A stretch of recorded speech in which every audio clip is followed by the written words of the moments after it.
पूछेंगे कि इतनी पढ़ाई के बाद आपको क्या लगता है कि दुनिया के सबसे बड़े डिप्लोमेट कौन थे? मैं कहूंगा सबसे बड़े डिप्लोमेट एक श्री कृष्ण थे, एक हनुमान जी थे। नहीं, और ये बहुत सीरियस उत्तर दे रहा हूं मैं आपको कि अगर आप उनको कूटनीति के परिप्रेक्ष्य से देखें कि किस सिचुएशन में थे, उनको मिशन क्या दिया गया था, किस तरीके से उन्होंने हैंडल किया था। और हनुमान जी ने तो माने उसके साथ इतना इंटेलिजेंस भी, और मिशन के आगे भी बढ़ गए थे। उन्होंने सीता को वो कांटेक्ट भी किया था, पूरी लंका की खबर ली, लंका को जला भी दिया उसके बाद। माने कैसे डिप्लोमेट निकले, माने ऑल पर्पस मल्टीपर्पज डिप्लोमेट। 10 बड़े स्ट्रेटेजिक कॉन्सेप्ट जो इंटरनेशनल रिलेशन, मैं हर कॉन्सेप्ट का आपको एक महाभारत में इक्विवेलेंट दे सकता हूं कि अगर आप कहें अरे आज मल्टीपोलर वर्ल्ड है, उस समय भी अगर कुरुक्षेत्र के मैदान में क्या हो रहा था, वो मल्टीपोलर भारत था जिसमें अलग अलग राज्य थे। सबको कहा गया कि आप उनके साथ हैं, मेरे साथ हैं, एक दो नॉन अलाइन निकले बीच, जैसे बलराम थे या रुक्मा थे। या अब हम कहते हैं कि ये ग्लोबलाइज दुनिया है, इंटरडिपेंडेंस है, हम सब पे ये बाधाएं हैं, कंस्ट्रेंट। अर्जुन की दुविधा क्या थी? कंस्ट्रेंट ही थी कि वो इंटरडिपेंडेंट थे, इमोशनली इंटरडिपेंडेंट थे कि मैं अपने रिश्तेदारों के खिलाफ मैं कैसे लड़ाई करूं। पर वो भी वो फिजिकल मटेरियल इंटरडिपेंडेंस नहीं था, पर इमोशनल इंटरडिपेंडेंस था। या हम कभी कभी हम कहते हैं अरे पाकिस्तान ने ये किया वो किया, चलो हम स्ट्रेटेजिक पेशेंस दिखाते।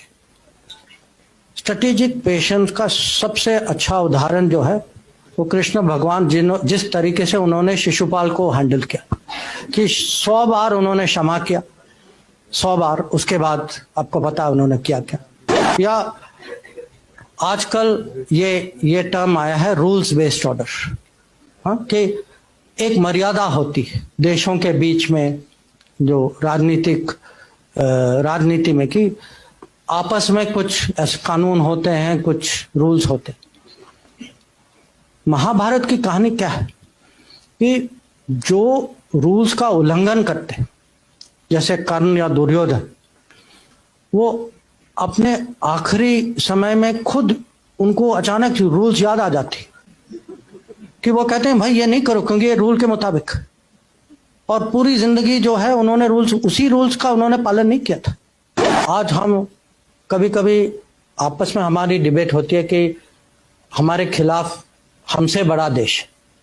अब ये याद रखिएगा कि पांडव जो है, पांडव कौरव की प्रोपोर्शन जो थी वो 7-11 थी, कि वो छोटी फौज थी, उनके पास छोटी फौज थी पर बड़ी सोच थी, अनुशासन ज्यादा था, क्रिएटिविटी ज्यादा था, इंटेलिजेंस ज्यादा था, और श्री कृष्ण उनके साथ थे।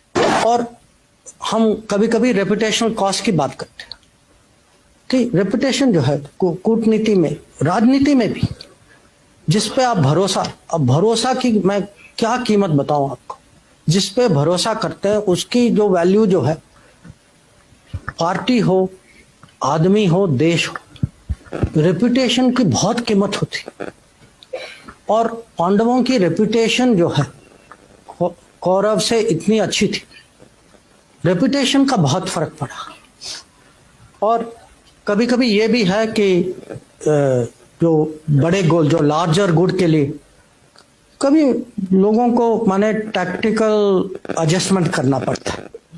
और ये भी इसके बहुत उदाहरण, जो युधिष्ठिर ने अश्वत्थामा के बारे में कहा, स्ट्रेटेजिक डिसेप्शन, जो जब कृष्ण भगवान ने सूर्यस का एक किस्म से इल्यूजन क्रिएट किया तो जयद्रथ को लगा कि वो बच गए।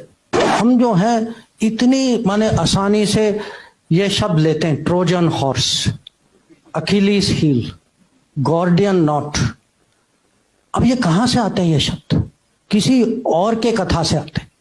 अब मुझे उससे कोई दुश्मनी नहीं है, मैं भी वही कथा पढ़ता हूं, मुझे भी उसमें रुचि है, पर मैं हमारे देशवासियों को समझाना चाहता हूं कि भाई आप अपने बारे में भी पढ़िए, इसका भी महत्व समझिए, इंडियन स्ट्रेटेजिक कल्चर दूसरों के अनुभवों और दूसरे के कथाओं से नहीं बनेगी।